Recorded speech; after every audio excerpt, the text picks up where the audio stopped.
بسم اللہ الرحمن الرحیم۔ حضرت آدم علیہ السلام کے بیٹے قابیل اور حابیل کا واقعہ، ان کا قصہ سورہ مائدہ میں یوں مذکور ہے۔ آپ کے سامنے جو واقعہ پیش کیا جا رہا ہے وہ سورہ مائدہ کی قرآنی آیات کا ترجمہ ہے، اور جہاں سے تفسیر شروع ہوگی وہ آپ کے سامنے پیش کر دی جائے گی۔ ترجمہ: لوگوں کے سامنے آدم علیہ السلام کے دو بیٹوں کا واقعہ صحیح بیان کیجیے۔ جب ان دونوں نے اللہ کے حضور اپنی قربانی پیش کی تو ایک حابیل کی قربانی قبول ہو گئی اور دوسرا بھائی قابیل کی نہیں ہوئی۔ وہ غصے میں کہنے لگا، میں تجھے قتل کر کے رہوں گا۔ حابیل نے کہا، اس میں میرا کیا قصور ہے؟ یعنی کہ قربانی قبول ہو گئی، اس میں میرا کیا قصور ہے؟ اب حابیل پر اس کا بھائی قابیل غصے ہو گیا کیونکہ قابیل کی قربانی قبول نہیں ہوئی تھی۔ حقیقت یہ ہے کہ اللہ تعالیٰ متقی لوگوں ہی کی قربانی قبول فرماتا ہے۔ حابیل نے قابیل کو یہ جواب دیا کہ اللہ تعالیٰ جو لوگ متقی ہوتے ہیں، اللہ سے ڈرتے ہیں، دین پہ چلتے ہیں، ان کی قربانی قبول فرماتا ہے۔ اگر تو نے مجھے قتل کرنے کے لیے اپنا ہاتھ میری طرف بڑھایا تو میں تجھے قتل کرنے کے لیے اپنا ہاتھ نہیں اٹھاؤں گا۔ یعنی حابیل نے قابیل سے یہ کہا کہ اگر تو نے مجھے قتل کیا تو میں بدلے میں تجھے قتل نہیں کروں گا۔ مجھے تو اللہ رب العالمین سے ڈر لگتا ہے۔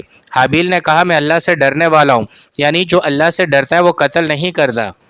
میں اس بات کو ترجیح دوں گا کہ تو ہی اپنے اور میرے گناہ اٹھا کر جہنم رسید ہو جائے، کیونکہ ظالموں کو ایسا بدلہ ہی ملتا ہے۔ حابیل نے اپنے بھائی قابیل سے یہ کہا کہ اگر تو مجھے قتل کرے گا تو تیرا ٹھکانہ جہنم بنے گا۔ قابیل کو اس کے نفس نے اپنے بھائی کے قتل پر آمادہ کیا تو بالآخر اس نے اسے قتل کر ڈالا۔ قابیل نے نفس اس کے اوپر حاوی ہو گیا، یعنی نفس نے اس کو یہ ترجیح دی کہ اپنے بھائی کو قتل کر دو، لیکن اس کام سے وہ بہت خسارے میں پڑ گیا۔ خسارے میں پڑ گیا مطلب یعنی اس کا ٹھکانہ اب جہنم بن گیا۔ پھر اللہ تعالیٰ نے ایک کوا بھیجا جو زمین کوریدنے لگا تاکہ اسے اپنے بھائی کی لاش چھپانے کا طریقہ سمجھائے۔ قابیل نے اپنے بھائی کو قتل کر کے زمین کے اوپر ہی چھوڑ دیا تھا تو اللہ تعالیٰ نے اس کے سامنے کوے کی مثال بنا کر بھیجی۔ اس کوے نے زمین کو کھودنا شروع کیا تو جس سے قابیل کو یہ طریقہ سمجھ آیا کہ اسے اپنے بھائی کی لاش کو زمین میں دفنانا چاہیے۔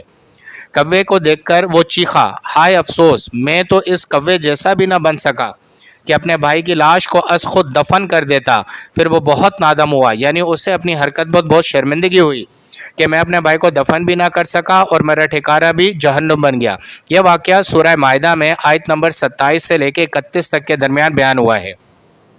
اب کچھ اس واقعے کے حوالے سے تفصیل۔